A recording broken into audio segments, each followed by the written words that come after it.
왕상 8장은 솔로몬이 성전을 지어놓고 하나님 앞에 기도하는 부분입니다.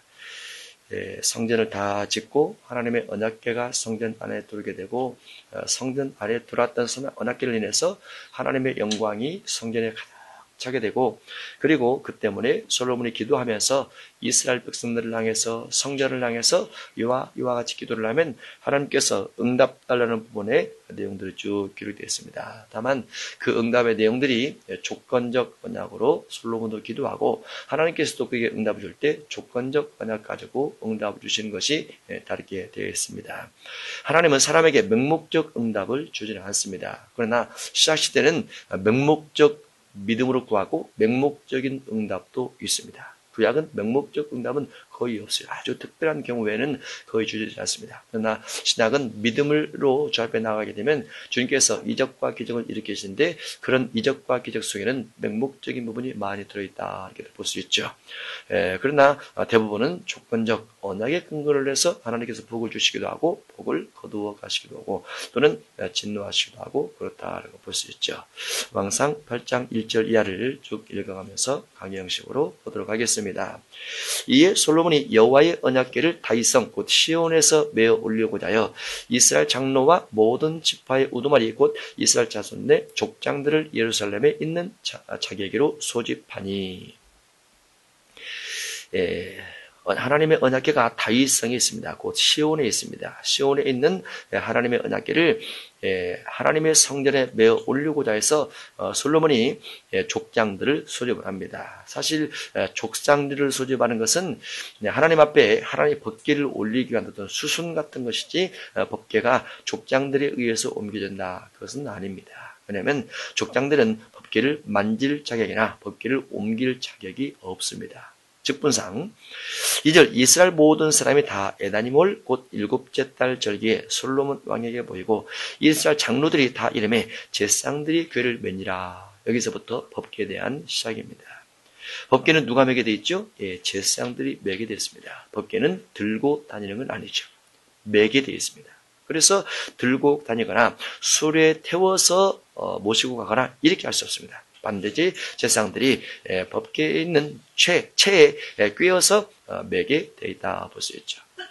여호와의 궤와 회막과 성막 안에 모든 거룩한 기구들을 메고 올라가되 제사장과 레위 사람이 그것들을 메고 올라가매 해서 하나님께서 모세를 통해서 출애굽기 25장 이하에 성전을 지어라라고 말씀하시면서 언약하셨던 그대로 제사장과 레위 사람들이 메고 올라가게 됩니다. 솔로몬 왕과 그 앞에 모인 이스라엘 회중이 그와 함께 그 궤 앞에 있어 양과 소로 제사를 지냈으니 그 수가 많아 기록할 수도 없고 셀 수도 없었더라. 궤 앞에 있어 양과 소로 제사를 드립니다. 아주 많은 양을 드렸더라 그 말이죠. 이것은 하나님께 제사하는 것과 같다라고 볼 수 있죠.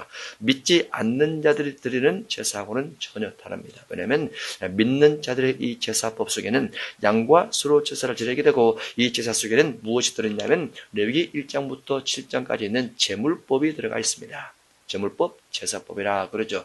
다만 이 제물과 제사법이 짐승을 드리게 되는데 그 짐승 속에 반드시 들어가 있는 것이 속죄입니다. 죄 사함이죠. 그러나 우상을 섬기는 사람들은 어떤 속죄 같은 것들을 하진 않죠. 다만 많은 제물을 요구하거나 아니면 제물 대신 대가를 요구하나 그렇죠. 다만 하나님께서는 죄사함을 중심에서 부자는 그리고 가난한 사람은 이렇게 표현을 하면서 제물의 중요성보다는 죄사함의 중요성을 더 크게 두시는 부분이 있습니다. 6절 제사장들이 여호와의 언약궤를 자기의 처소로 메어드렸으니 곧 성전에 내쏜 지성소 그릇들에 날게 하리라 해서 언약궤를 제사장들이 맨 다음에 그 맨 것을 자기의 처소 곧 하나님의 성전 처소입니다. 처소인데 성전에 내소인 외소가 아닌 내소인 지성소 그릇들의 날개 아래에 언약궤를 둡니다. 그릇들의 날개 아래. 그래서 성전은 성소와 지성소로 구분이 되고 성소에는 떡상과 촛대와 향단이 들어가면서 지성소에는 그룹들이 있고 그룹들 아래 속죄소가 있습니다. 속죄소 아래 법궤가 있습니다. 법궤 안에 세 가지 내용물이 있습니다. 그리고 법궤 안에 있는 이 세 가지 내용물로 말미암아 하나님 앞에 하나님의 음성을 듣고 하나님의 언약을 어긴 것을 회개를 하면서 하나님 말씀을 들으면서 순종하는 것을 거기서 지성소에서 알게 되죠. 언약궤는 그 지성소 그룹들의 날개 아래 넣어두게 됩니다. 그룹들이 그 궤 처소 위에서 날개를 펴서 궤와 그 채를 덮었는데 채가 길므로 채끝이 내수 앞 성소에서 보이나 밖에서는 보이지 않냐며 그룹에 대한 내용을 자세하게 기록이 되어 있습니다. 그룹들은 하나님의 천사들의 한 파트입니다.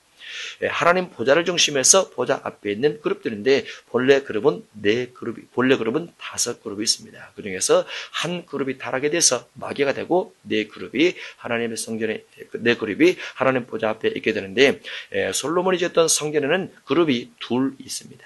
그리고 그 두 그룹이 날개를 펴서 있는데 그 날개가 성전 밖에까지 나갔더라. 밖에서는 보이지 않지만은 성전 밖에서는 보였더라라고 되어 있습니다. 9절 그 궤 안에는 두 돌판 외에 아무것도 없으니 하나님의 법궤 안에는 본래 세 가지 것이 들어있습니다. 그리고 이 법궤 안에 있는 세 가지 법을 인해서 이스라엘 백성들이 하나님을 경외해야 되고 하나님의 뜻, 하나님의 말씀을 어기게 되면 하나님의 진노를 받는다는 교훈을 그것을 통해서 받게 되는데 솔로몬 성전에는 이 법궤 속에 두 돌판 외에 아무것도 없다라고 되어 있죠. 그래서 두 가지가 사라졌습니다. 출애굽기 16장에서 하나님께서 이스라엘 백성들의 만나를 공급하시고 메추라기를 공급하시면서 그들에게 6일 동안 힘써 일하고 6일 동안 힘써 거두고 7일째는 안식하라 라고 말씀하시면서 예비일인 6일째 갑절의 만나를 베풀어 주십니다. 그리고 그것을 거두러 나갔는데 주일 안식일 날도 거두러 가므로 하나님께서 진노하시면서 이스라엘 백성들에게 만나를 항아리에다 넣어두어 교훈을 삼으라고 말씀하시게 되죠. 그래서 이스라엘 백성들은 만나를 볼 때마다 만나 항아리를 볼 때마다 또는 법궤를 볼 때마다 우리가 6일 동안 힘써 일하고 6일째 갑절을 거두었으니 7일째 쉬라라는 말씀을 어겼으므로 저와 같이 만나 항아리가 법궤에 들어가 있는 걸 보고 우리가 절대로 안식일을 어기지 말자라는 법을 마음에 새기게 됩니다. 그런데 솔로몬 성전을 건축한 그 이후에는 이 만나 항아리가 사라졌더라라고 볼 수 있죠. 어떻게 보면은 안식일을 기억할 거룩이라 그런 부분의 의미를 가지고 있는 것이 만난데 십계명 안에 포함되어 있다 볼 수 있죠. 그것은 그리고 두 번째는 출애굽기 34장에서 하나님의 법궤 속에 돌비들이 들어갑니다. 돌비 들어가는데 이 돌비들은 첫 번째 돌비를 받기 위해서 모세가 시내산에 올라가서 40주야를 금식하면서 물도 먹지 않고 마시지도 않으면서 하나님 앞에 금식하면서 하나님께서 친히 나타나셔서 불로 글씨를 돌에 새겨 모세에게 주게 되는데 모세가 그 판을 가지고 내려오면서 이스라엘 백성들이 아론을 중심해서 금송아지 만들어 섬기는 것을 알게 됩니다. 그래서 하나님께로부터 받은 돌판을 던져 깨뜨리고 다시 올라가서 돌판을 가지고 다시 올라가서 두 번째 돌판을 가지고 내려올 때 하나님은 그것을 법궤에 넣어두어 그들에게 교훈 삼으라라고 말씀하셨고 두 번째 교훈이 돌판들로 들어가게 되죠. 그래서 거기에 주어진 교훈은 하나님의 돌판, 곧 십계명이 있을지라도 우상, 물질 우상을 숭배하거나 큰 금신을 만들어 섬기면 하나님의 법궤가 깨질 수 있으니 하나님 외에 다른 신을 섬기지 말라. 하나님 외에 물질을 신처럼 섬기지 말라라는 부분이 그 교훈 속에 들어가 있으면서 십계명을 지키라라는 부분이 들어가 있습니다. 그리고 그 두 돌판이 솔로몬 성전에서 성전 안에 있게 되는 것이죠. 세 번째 법궤 안에 있는 내용은 아론의 쌍난 지팡입니다. 고라단과 레위 지파를 비롯해서 수백 명의 사람들이 모세와 아론을 대적하게 됩니다. 왜냐하면 우리도 하나님 앞에 응답받는 사람인데 모세와 아론만 하나님 앞에 응답받고 우리를 지도할 수 있느냐? 우리도 지도자가 되고 싶다라고 말을 하면서 하나님 앞에 재판을 요구할 때 하나님께서 금양로 250개를 가져오게 하시고 그들을 재판해서 불로 그들을 태우게 하십니다. 그래서 하나님께서 택한 자가 누구인가를 알게 하시죠. 그래서 하나님께서 아론과 그 아들들께서 이스라엘 백성의 제사장, 대제사장을 삼으시고 그들을 통해서 민족의 지도자를 삼았으니 레위 지파는 레위인의 일을 감당하고 제사장들은 제사장의 일을 감당하라라고 말하면서 거기에 족장들의 12지파의 지팡이를 가져오게 하고 그중에 싹이 난 것을 중심한 하나님의 택한 자는 표징을 주게 하는데 그 아론의 지팡이가 싹이 나게 됩니다. 쌀고나무에서 꽃이 피고 열매가 맺으면서 하나님께서 아론을 택했음을 나타내 보게 되죠. 그리고 그것을 법궤 안에 넣어둬서 이스라엘 백성의 교훈을 삼게 합니다. 그래서 법궤 속에는 이 세 가지가 있게 되는데 첫 번째 들어갔던 만나 항아리하고 마지막에 들어갔던 아론의 쌍난 지팡이가 사라지고 두 돌판만 그곳에 있게 되죠. 아론의 쌍난 지팡이는 패역한 자에 대한 표징을 삼는 겁니다. 패역하지 말라라는 거죠. 패역하지 말라. 그래서 두 돌판 외에 아무것도 없습니다. 나머지 두 가지는 법궤가 이곳저곳 옮겨 다니면서 소실되었던 것으로 그렇게 생각할 수도 있죠. 이것은 이스라엘 자손이 애굽 땅에서 나온 후 여호와께서 저희와 언약을 맺으실 때 모세가 호렙에서 그 안에 넣은 것이더라. 그래서 두 돌판이 법궤 안에 들어가게 되고 이 두 돌판 중심에서 솔로몬 성전 이하 예수님께서 오실 때까지 법궤 속에는 이 두 돌판만 있게 되는 것이죠. 제사장이 성소에서 나올 때 구름이 여호와의 성전에 가득하매 제사장이 그 구름으로 말미암아 능히 서서 섬기지 못하였으니 이런 여호와의 영광이 여호와의 성전에 가득히 하였더라. 그래서 법궤 속에 두 돌판만 있고 두 돌판만 들어있는 법궤를 하나님의 성전에 안치할 때 하나님의 영광, 하나님의 구름이 성전에 가득하게 떼서 제사장들이 서서 섬기지 못할 정도로 하나님의 능력 아래, 하나님의 권능 아래, 하나님의 영광 아래 그들의 허리가 구부러졌더라. 이렇게 볼 수 있습니다. 그래서 하나님의 성전은 언제나 하나님의 영광으로 가득 찬 것이 가장 올바른 교회다, 올바른 성전이다 이렇게 볼 수 있고 하나님의 영광에 가득 차려면 하나님의 법궤인 하나님의 돌판이 그곳에 있는 교회여야 된다 이렇게도 볼 수 있습니다. 오늘날 보면 반드시 하나님의 법궤 속에 들어있는 두 돌판이 성전에 있는 곳에 성전이 있어야 되고 그곳에 하나님의 영광과 하나님의 구름이 임한다라고 볼 수 있죠. 그러면 오늘날 하나님의 법궤가 하나님의 성전 곧 교회에 있게 되는 것은 무엇을 말할까요? 그것은 교회에서 십계명을 가르치는 겁니다. 십계명을 가르치게 되면 하나님께서 솔로몬 시대에 하나님의 영광이 성전에 있었던 것처럼 신약시대 교회 속에서도 하나님의 영광이 성전에 있다라고 볼 수 있죠. 교회 속에는 반드시 십계명이 가르쳐져야만 됩니다. 우리가 보통 찬송가 뒤쪽에 보면은 십계명이 1계명부터 10번째 계명까지 기록되어 있습니다. 그러나 그 십계명 가지고는 우리가 부족한 것을 많이 느낄 수가 있죠. 왜 그렇습니까? 그 십계명은 구약 출애굽기 20장과 신명기 5장에서 주어진 또는 하나님께서 모세를 통해서 돌판에 새기는 십계명입니다.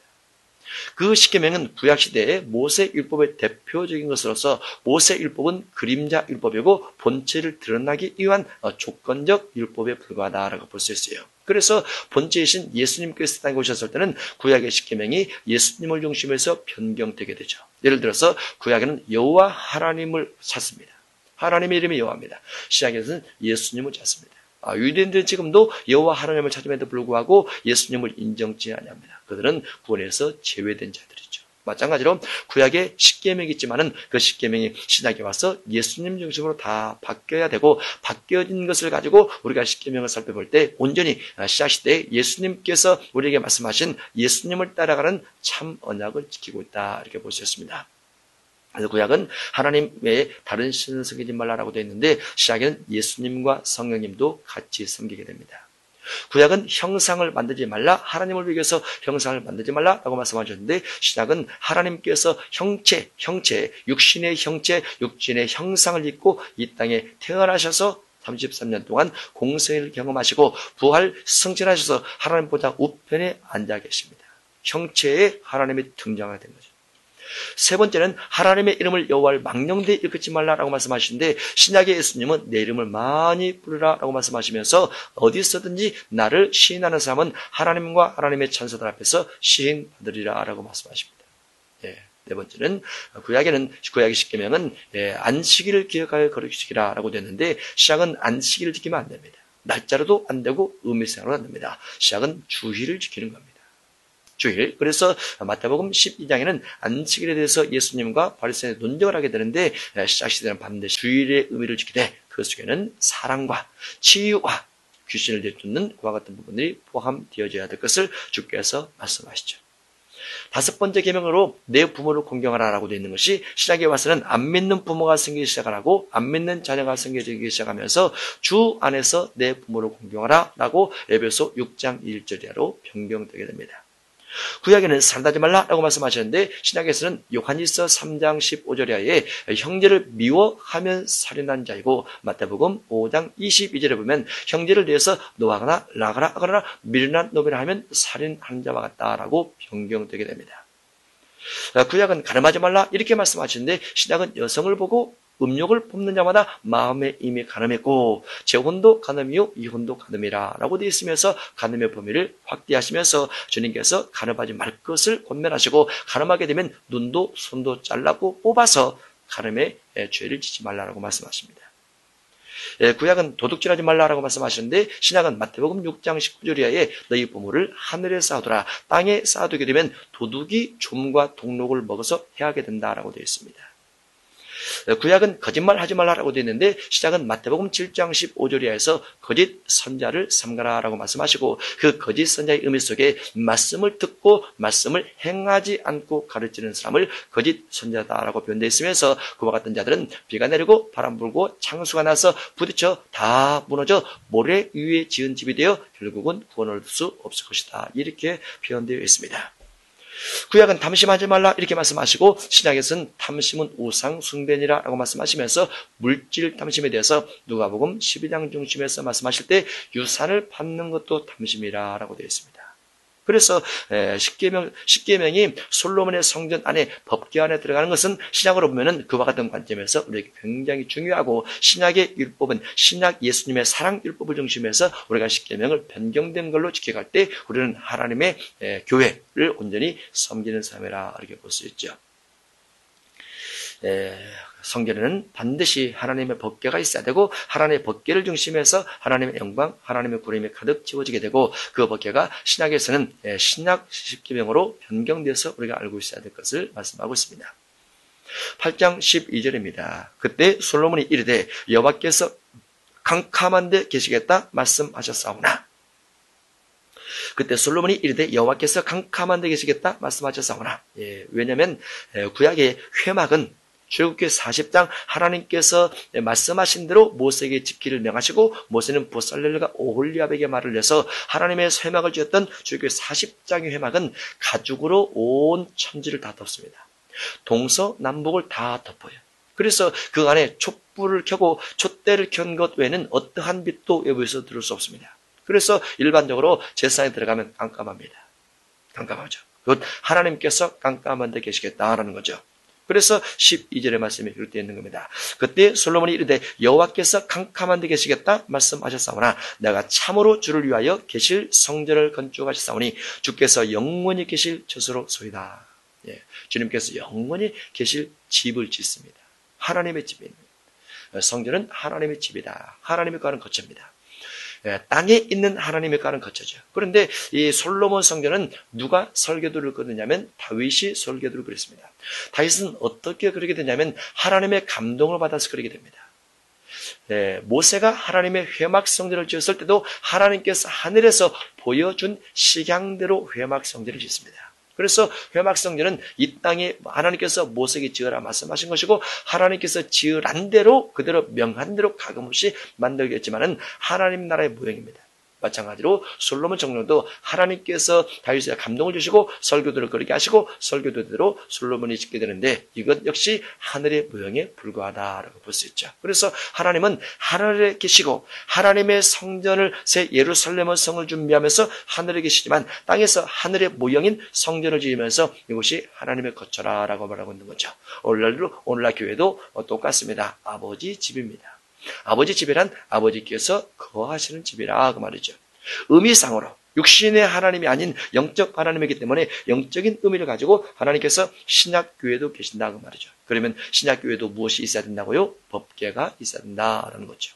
그리고 그 법궤는 구약에 근거한 법궤가 아닌 신약에 근거한 십계명을 중심한 신약 십계명을 중심한 법궤가 하나님의 성전, 하나님의 교회, 아버지 집에 있어야 그곳이 온전한 하나님의 집이라 이렇게 볼 수 있죠. 13절입니다. 내가 참으로 주를 위하여 계실 성전을 건축하였으니 주께서 영원히 계실 저수로소이다 하고 얼굴을 돌이켜 이스라엘 온 회중을 위하여 축복하니 그때 이스라엘 온 회중이 서 있더라. 회중이 서 있습니다. 우리가 예배를 할 때도 서서 예배하는 때가 있죠. 당구장 표시한 것은 서서 예배를 합니다. 그것은 우리가 하나님 앞에 예배를 시작하면서 전지전능하신 하나님 앞에 종된 자의 모습으로 하나님 앞에 서서 예배하는 자세를 취하는 거죠. 하나님 앞에 나아가는 자세입니다. 그분은 거대하시고 그분은 전지전능하시고 우리는 유한하시고 그분께서 만드신 사람이고 그분의 피조물에 불과하기 때문에 전능하신 하나님, 거대하신 하나님, 왕이신 하나님 앞에 나갈 때 우리가 겸손하게 서서 그를 맞이하기 위해서 나가겠다는 겁니다.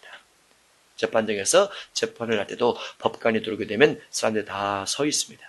그리고 재판장이 앉게 되면 그때 회중 속에서 앉게 되죠. 마찬가지로 하나님 앞에 나가서 예배할 때도 우리가 서서 주 앞에 예배하는 하나님을 맞이하는 모습을 보이면서 예배를 하게 되는데 여기도 그렇게 기록이 되어 있습니다. 이스라엘의 온 회중이 서 있더라. 15절입니다. 왕이 이르되 이스라엘의 하나님 여호와를 송축할지로다. 여호와께서 그의 입으로 내 아버지 다윗에게 말씀하신 것을 이제 그의 손으로 이루셨도다 이루시기를 해서 아버지 다윗에게 말씀하신 것을 하나님께서 하나님의 손으로 친히 이루십니다. 성전은 하나님께서 하나님의 손으로 친히 이루십니다. 물론 그 과정 속에 솔로몬이 또는 후람이 또는 히람이 이와 같은 사람들이 도구로 다 쓰임받습니다. 벌목하는 자라든가 또 만드는 자, 조각하는 자, 이와 같은 자가 다 도구로 쓰임받긴 하지만은 모든 것들은 하나님의 주권적 역사라는 거죠. 그럴 때 우리가 겸손하게 될 수 있습니다. 16절 내가 내 백성 이스라엘을 애굽에서 인도해야 된 날로부터 내 이름을 둘 만한 집을 건축하기 위하여 이스라엘 모든 지파 가운데서 아무 성 없을 때까지 아니하고 다만 다윗을 택하여 내 백성 이스라엘 다스리게 하였노라 하신지라. 하나님께서 이스라엘 백성들을 애굽에서 건져낸 날로부터 내 이름을 둘 만한 집입니다. 내 이름이 무엇입니까? 하나님의 이름이 무엇입니까? 여기는 왕상팔장이기 때문에 구약으로 보면은 하나님의 이름은 여호와라 볼 수 있죠. 여호와라는 이름을 둘 만한 집입니다. 그래서 구약의 하나님의 집 성전은 여호와의 집, 하나님의 집 이렇게 부르게 되죠. 신약은 예수 그리스도께서 머릿돌이 되시기 때문에 예수 그리스도 머릿돌, 교회는 예수 그리스도가 주인이라 이렇게 표현을 합니다. 구약의 하나님은 여호와, 신약의 예수님은 예수라는 이름을 가지고 계시고 그 다음에 사도행전 2장 이후에는 성령 시대는 성령이십니다. 성령의 이름은 보혜사이십니다. 그래서 구약은 여호와 하나님의 이름을 둘 만한 집을 건축하라 이렇게 되는 거죠. 이스라엘 모든 지파 가운데서 아무 성읍도 택하지 아니하고 다만 다윗을 택하여 내 백성 이스라엘을 다스리게 하였노라 하시니라. 내 아버지 다윗이 이스라엘의 하나님 여호와 이름을 위하여 성전을 건축할 마음이 있었더니 여호와께서 내 아버지 다윗에게 이르시되 내가 내 이름을 위하여 성전을 건축할 마음이 있으니 이 마음이 내게 있는 것이 좋도다. 성전을 건축할 마음이 있느냐 이것이 옳다 그 말이죠. 다윗이 성전을 건축하고 싶습니다. 하나님께서 옳다라고 했습니다. 그러나 너는 그 성전을 건축하지 못할 것이요. 하나님께서 기뻐하는 마음을 가지고 있긴 하지만은 하나님께서 그에게 말리십니다. 건축은 할 수 있지만 할 수 없다라는 거죠. 내 몸에서 낳을 내 아들 그가 내 이름을 위하여 성전을 건축하리라. 이제 여호와께서 말씀하신 대로 이루시도다. 내가 여호와께서 말씀하신 대로 내 아버지 다윗을 이어서 일어나 이스라엘의 왕이 앉고 이스라엘 하나님 여호와의 이름을 위하여 성전을 건축하고 내가 또 그곳에 우리 조상들을 애굽 땅에서 인도하실 때에 그들과 세우신 바 여호와의 언약을 넣은 궤를 위하여 한 저수를 설치하노라. 해서 하나님의 이름을 위해서 하나님의 영광을 위해서 하나님의 언약궤를 위해서 성전을 지었다라고 되어 있죠. 교회는 사람을 위해서 짓지 않습니다. 성전은 사람을 위해 짓는 것이 아니고 하나님을 위해서 하나님의 이름을 위해서 하나님의 언약궤를 위해서 짓는다고 말이죠. 그것이 신약으로 하면 교회는 무엇 때문에 짓느냐? 예수님께서 머릿돌이 되셔서 짓긴 하지만은 예수님의 말씀을 가르치기 위해서 짓는다라고 볼 수 있는 거죠. 구약에는 언약궤 곧 십계명입니다. 십계명은 구약 시대에 하나님의 율법 출애굽기 19장부터 해서 신명기 34장까지 하나님의 율법의 가장 핵심적인 부분 곧 십계명을 넣어두기 위해서 성전을 짓습니다. 라는 교회가 주님의 말씀을 선포하기 위해서 교회를 짓습니다. 그래서 시작교회는 반드시 예수님 말씀을 선포해야 되는 거죠. 십계명의 비중 두는 것만큼 시작시대는 산상수훈의 비중을 두어서 주의 말씀을 선포하기 위해서 교회가 지어진다라고 볼 수 있죠. 물론 하나님의 말씀의 근거를 내서 십계명과 사복음서 중심에서 말씀을 선포해야 되는데 그렇게 선포하지 않음에도 불구하고 교회가 지어지긴 합니다. 그러나 주님께서 원하신 의도는 구약의 십계명을 넣어두기 위해서, 법궤를 넣어두기 위해서 하나님의 성전을 짓는 것처럼 신약시대는 반드시 산상수훈과 그리고 사복음서를 가르치기 위한 목적으로 교회를 세워지는 것이 합당하다라고 볼 수 있는 거죠. 22절입니다. 솔로몬이 여호와의 제단 앞에서 이스라엘의 온 회중과 마주 서서 하늘을 향하여 손을 펴고 이르되 이스라엘 하나님 여호와여 위로 하늘과 아래로 땅에서 주와 같은 신이 없나이다. 솔로몬의 기도가 시작됩니다. 그런데 제일 먼저 기도하는 내용은 무엇입니까? 하나님의 전지전능하신 것입니다. 땅에 있는 어떠한 신적 존재보다도 하나님께서 훨씬 더 강력한 하나님이기 때문에 그렇죠. 마가복음에 보면 마가복음 16장 19절에 보면은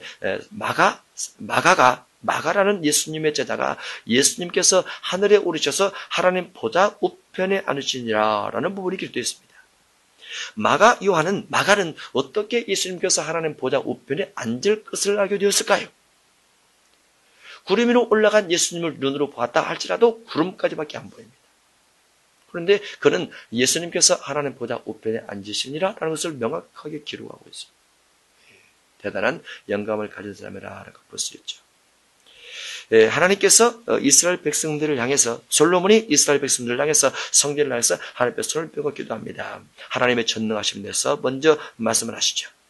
그러면서 언약을 말씀하십니다.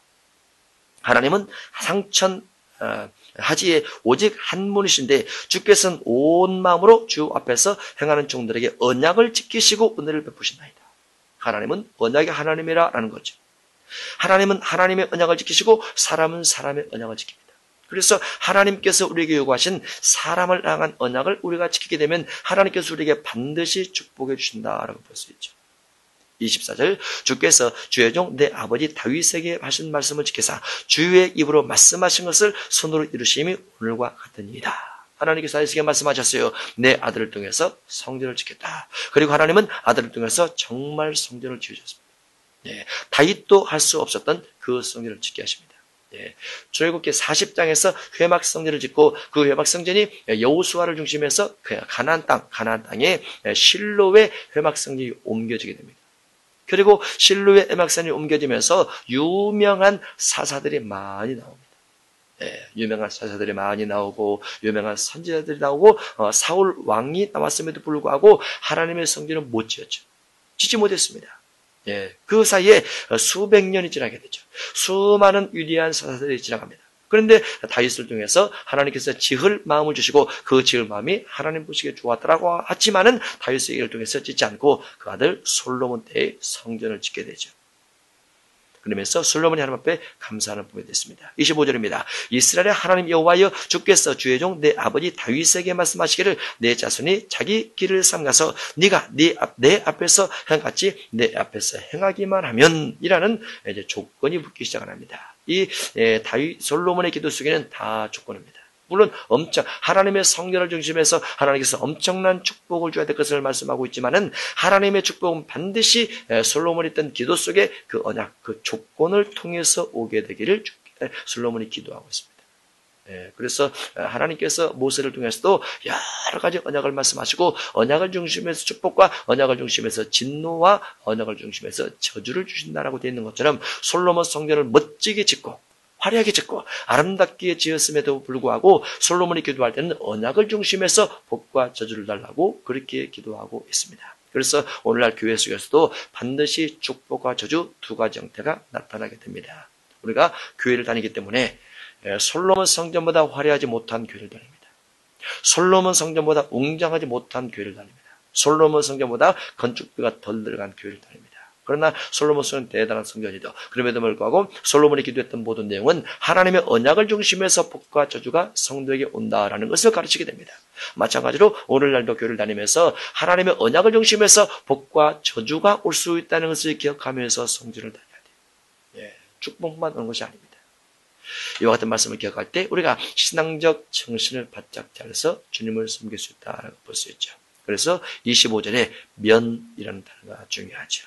행하기만 하면 내게서 나서 이스라엘의 왕 위에 앉을 사람이 내 앞에서 끊어지지 아니하리라 하셨사오니 이제 다윗을 위하여 그 행하신 말씀을 지키옵소서.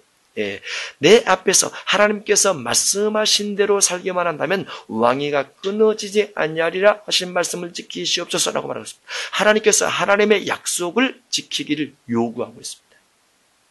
왜냐하면 다윗이 했던 말을 솔로몬이 지켰기 때문에 그렇습니다.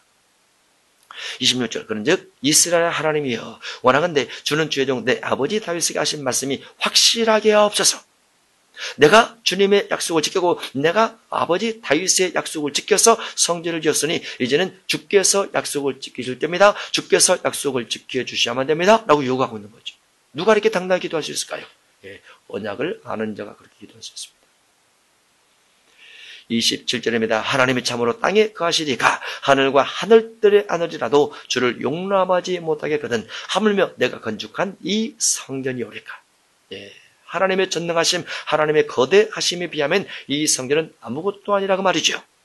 그러나 내 하나님 여호와여 주의 종의 기도와 간구를 돌아보시며 이 종의 오늘 주 앞에서 부르짖음과 비는 기도를 들으시옵소서. 주께서 전에 말씀하시기를 내 이름이 거기 있으리라 하신 곳이 성전을 향하여 주의 눈이 주야로 보시오며 주의 종이 이곳을 향한 비는 기도를 들으시옵소서. 주의 종과 주의 백성 이스라엘이 이곳을 향하여 기도할 때 주의 종과 주의 백성이 하나님의 성전 있는 방향을 향하여 기도할 때 주는 그 간구함을 들으시며 주께서 계신 곳 하늘에서 들으시고 들으시사 사하여 주옵소서. 그래서 성전 있는 방향이 조건입니다. 우리 죄가 사함받기 위한 조건 중에 하나가 무엇이냐면 성전 있는 방향을 향해서 기도하는 겁니다. 성전 있는 곳을 향해서 기도하는 겁니다. 여러분이 기도할 때, 집에서 기도할 때나 도로에서 기도할 때든가 이럴 때 하나님의 성전 있는 곳에 여러분의 머리가 마주 바라보고 있는 곳이, 얼굴이 마주 바라보고 있는 곳이 있는가? 성전을 향해서 기도한다면 사해달라 또는 죄 용서해달라라는 사하여 주옵소서라는 조건적 부분이 되었습니다. 죄사함에 대한 조건은 하나님의 성전을 향해서 기도하는 겁니다. 31절 만일이라는 조건이 들어갑니다. 조건. 만일 어떤 사람이 그 이웃에게 범죄함으로 맹세시켜를 받고 그가 와서 이 성전에 있는 주의 제단 앞에서 맹세하거든 만일 뭐뭐하거든 이라는 것이 그대로 조건입니다.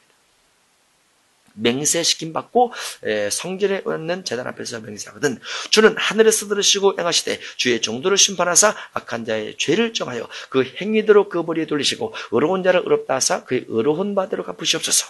그래서 솔로몬이 한던 조건적 맹세가 무엇입니까? 하나는 악한 자가 성전에 와서 기도하면 그 악에 대해서 갚으시옵소서 라고 말합니다.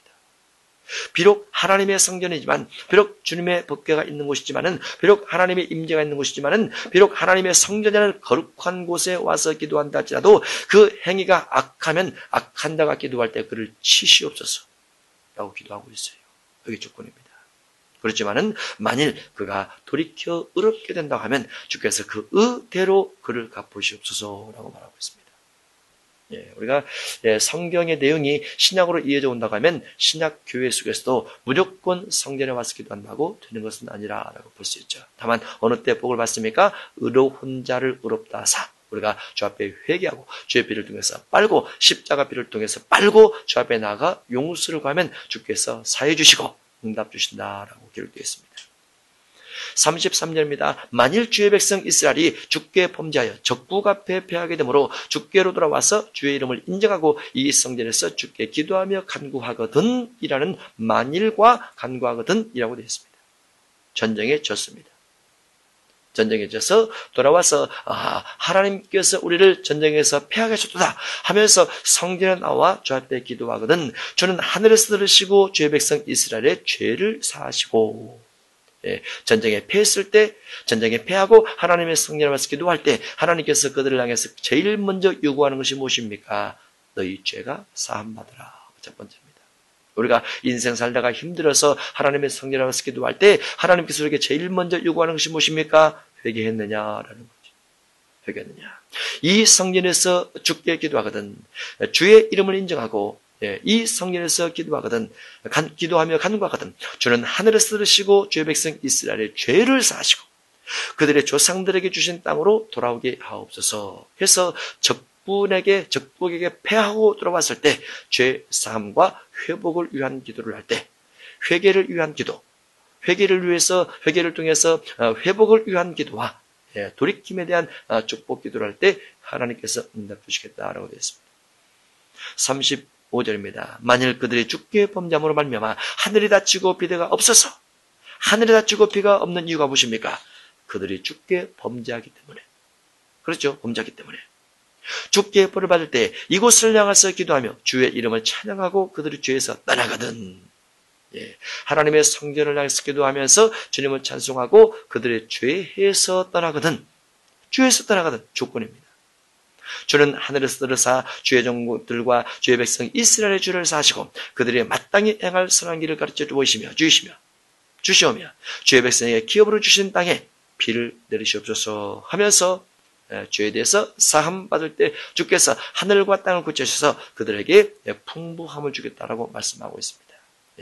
솔로몬의 기도는 다 완벽합니다. 하나님께서 나중에 솔로몬의 이 기도로 말미암아 하나님께서 응답을 주시는데 맞다. 너의 기도가 맞다. 조건적으로 기도하는 게 다 맞다라고 말씀하시고 그 조건처럼 나도 만일 너희가 이 조건을 지키고 이 약속을 지켜서 내 앞에 기도한다면 나도 반드시 응답 줄 것이다 라고 되어 있어요. 그래서 우리가 우리의 삶에 어떤 어려운 일을 만나게 되면 반드시 하나님의 언약을 어긴 것이 있나를 돌아보는 것이 가장 지혜로운 삶이라 이렇게 볼 수 있습니다. 그러면 남은 문제가 쉽게 부러질 수도 있죠. 구약은 언약을 중심해서 시작은 언약과 믿음을 중심해서 하나님께서 우리를 다루십니다. 언약을 어긴 것이 있나? 언약을 어긴 것이 있나? 그리고 믿음이 부족한 부분이 있나? 이 두 가지를 들어본다면 신약에도 하나님의 축복을 받는 것은 확실하다라고 볼 수 있습니다. 언약과 믿음. 신약은 언약과 믿음, 구약은 언약 한 가지입니다. 이와 같은 것들 우리가 잘 기억하셔서 여러분 삶 속에 언약을 어긴 것이 있으면 주 앞에 돌이켜 회개하고 주의 말씀을 쫓는 삶을 사기를 마음에 각오하시기 바랍니다. 또 주 앞에 믿음으로 구하면서 믿음의 비전을 세워서 기도할 때 마음속에 믿음과 반대되는 요소인 불안과 염려와 의심과 하나님의 임재의 거절과 이와 같은 희미한 것들이 있나 잘 생각해 보시기 바랍니다. 그와 같은 것들을 제거하고 주 앞에 믿음으로 구한다면 언약과 믿음이 결합이 돼서 하나님의 축복, 하나님의 응답을 받게 될 줄로 믿습니다. 하나님을 알면서도 모른 척했고 한없이 받아왔지만 감사할 줄 모르던 미련한 내 마음은 점점 어두워지고 불의한 내 자랑은 진리를 막았네.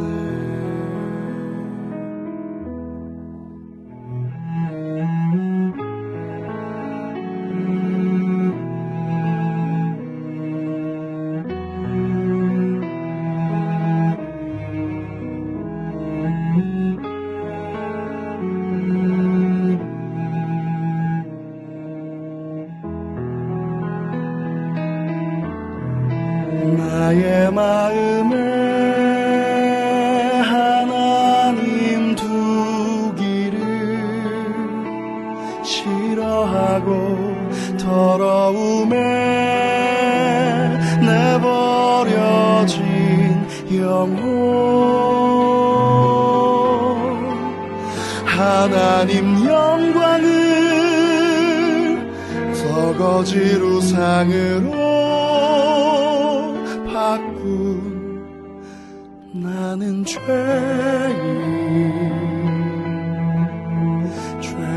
죄인이라.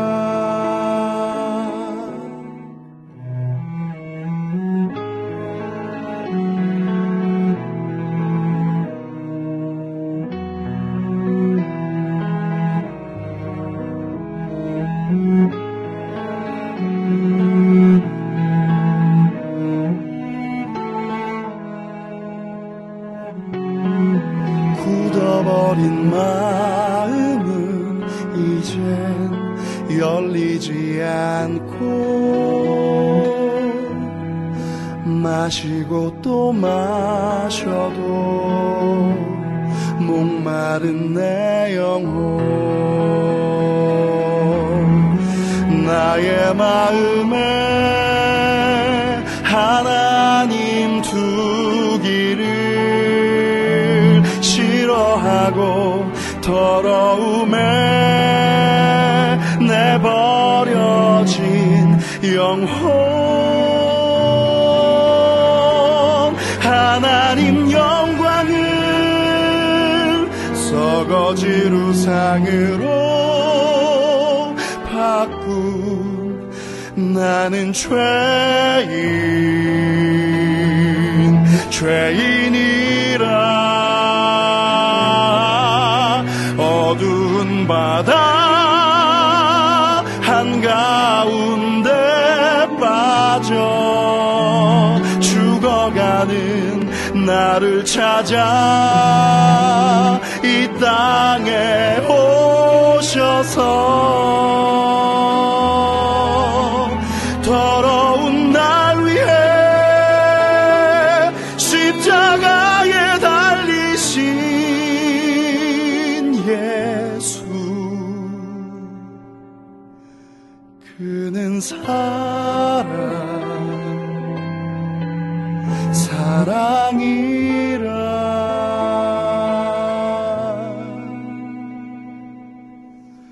진리가 나를 비출 때 나는 죽었고 그 사랑이 날 감쌀 때 주와 함께 살았네 자격 없는 나에게 주신 한없는 사랑 형언 못할 그 사랑 내 삶을 채우네 내가 죽은 십자가 내 삶을 채우네